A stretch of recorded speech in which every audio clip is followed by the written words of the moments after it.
ay yung bang pagluluto ng Sabbath ay allowed po ba yun pag tuwing Sabado? Yun po ang kanyang, hindi allowed. Opo, yun po. Ayan, thank you po sa tanong. Ano po yung stand natin bilang mga Seventh-day Adventists sa pagluluto? Okay, cooking. Tandaan ho natin yung vision ni Ellen White, marami. Isa po dyan, education, mga eskwelahan. Isa po, hospital. O, bibigyan ko muna kayo bago tayo magbasa ng kanyang sulat. Kung i-apply po natin, sapagkat isa sa pangunahing vision niya ay hospital, mga sanitarium, sa tingin niyo ho, lalago ang ating mga hospital at matutupad ang vision ni Ellen White, pakakainin mo yung mga pasyenteng may matinding karamdaman ng lamig, bahaw, niluto ng Biyernes? Makakasuhan tayo. Kasi ito po, logically speaking, maging ganito kaya ang fulfillment ng sulat ni Ellen White na yung mga hospital natin nagpapakain ng bahaw or lamig na kanin, niluto ng Biyernes, tanghali na Sabado, isi-serve mo, mayayaman yung nandyan. Pakakainin mo ng hindi ayos. Okay. Ang bahagi pong ito ay gusto ko lang magbigay reaksyon doon sa mga style ng pagsagot ni Ginoong Johnson Amican. Hindi po ang layunin ko ay siraan siya o sa ano pa mang kadahilanan, kundi sa akin pong personal na obserbasyon. Ito na may reaksyon lamang ng isang kagaya ko, ay masasabi kong mali yung kanyang mga ibinibigay na sagot, yung kanyang ibinibigay na aral sa ating mga kapatid. Ay subok na natin, nakita nyo naman, katulad niya ng kanyang mga sagot. Ay sablay na sablay eh. Ang tanong ay kung allowed ba ang mga Seventh-day Adventists na magluto pag araw ng Sabat. Eh tingnan nyo yung isinagot. Palibas ay defensive ang kanyang sagot. Gusto niyang i-justified. Gusto niyang palabasin na tama lamang. Nag-i-encourage siya na magluto pag araw ng Sabado. Gusto niyang sabihin na hindi bawal ang pagluluto ng araw ng Sabado. Kaya kita niyo yung sinagot niya, yung tungkol agad dun sa mga may sakit na nasa ospital. Yun daw nasa Manila Sanitarium and Hospital. Yun bang itinatanong ng kapatid? Ang itinatanong ba ng kapatid ay yung tungkol dun sa mga may sakit na nasa ospital, na merong mabibigat na karamdaman? Hindi naman yun ang itinatanong sa kanya. Kasi yung tungkol sa mga may sakit at yung mga taong hindi pwedeng kumain ng malamig ay given na yan. Ang Adventist ay merong pre-knowledge tungkol diyan, alam na yan, na kung merong may sakit, kahit wala sa ospital o nasa loob ng iyong tahanan, o mga taong hindi pwedeng kumain ng malamig at makakapinsala sa kanilang kalusugan, alam natin yan ay allowed. Pinapahintulutan ng Diyos, pinapahintulutan ng Biblia, pinapahintulutan ng doktrina ng Seventh-day Adventist, at pinapahintulutan ng mga sulat ni Ellen G. White na ipagluto mo yan, paglingkuran mo yan kahit araw ng Sabat.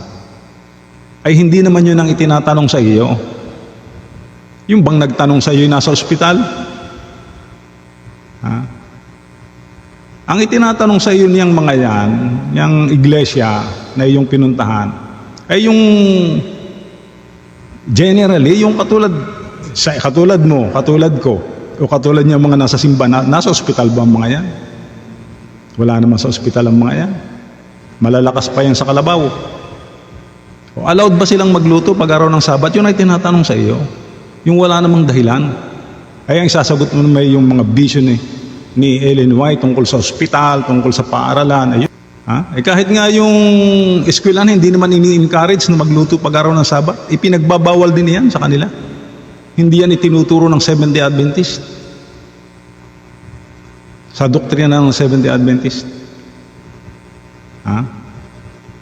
Tapos sasabihin mo, ikukumpara mo, Eh di kung ipapatupad na niya yung hindi pagluluto, ay paano yung nasa ospital? Ay, sus ko po.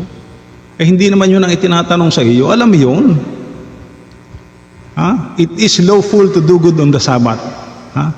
Pwede yung ipagluto. Ha? Pwede mo yung paglingkuran. Pwede mong gawin ng mga bagay na may kinalaman dyan sa may sakit kahit araw ng Sabat.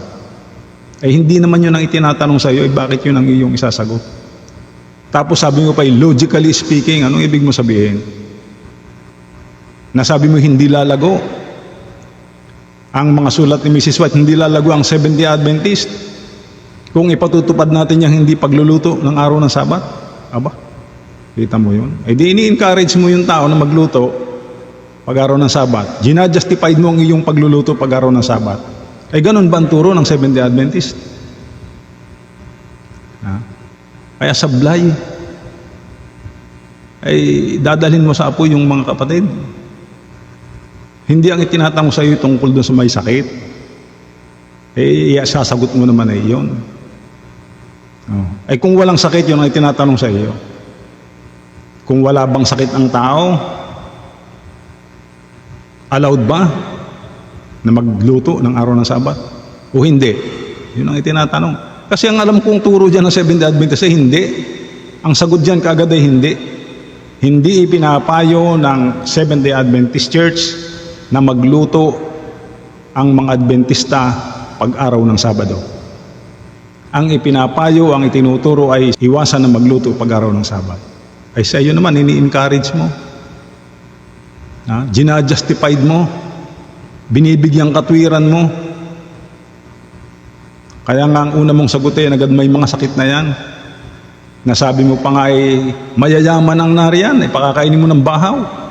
Ibig mo sabihin, kung mahirap, ay pwede ng bahaw. Kaya hindi pwede dahil mayaman. Nakita mo. Pati yung mentalidad mo, kitang-kita yung discriminate mo sa tao. Pag mayaman, hindi pwedeng pakainin ng bahaw. Yung mahirap ang pwede. Ay, nako, pag ganyan ang mga sagot ng mga mangangaral, ay napakalayo sa katotohanan. Malayo yan sa turo ng Adventist. Kasi nung ang nangaral sa akin ay layman, ay hindi ganyan ang turo. Ewan ko kung naiba na. Ang doktrinang dinala sa akin, ang nangaral sa akin, sa amin, ay hindi ka dapat magluto ng araw ng Sabat. Iwasan mo yun. At maraming sulat si Mrs. White na yan ay pinagbabawal. Kung kinikilala mong propeta yan, si Mrs. White, ayan ay pinagbabawal. Hindi ipinapayo ni Mrs. White na ikaw ay magluto ng araw ng Sabado. Maliban na lang kung may sakit, yung may sakit. Ay, hindi naman yun ang tinatanong sa iyo. Kaya hindi mo dapat isagot yung mga nasa ospital. Yan ay kawalang unawa mo. Yan ay pag-iwas mo lang, segue na sagot. Yan ang tinatawag na segue na sagot. Diretsuin mo. Kaya nga sabi mo, katulad na sabi mo, may danger yung paggamit ng mga sulat ng Mrs. White. Eh talagang danger pag hindi mo naunawaan gaya ng ginagawa mo.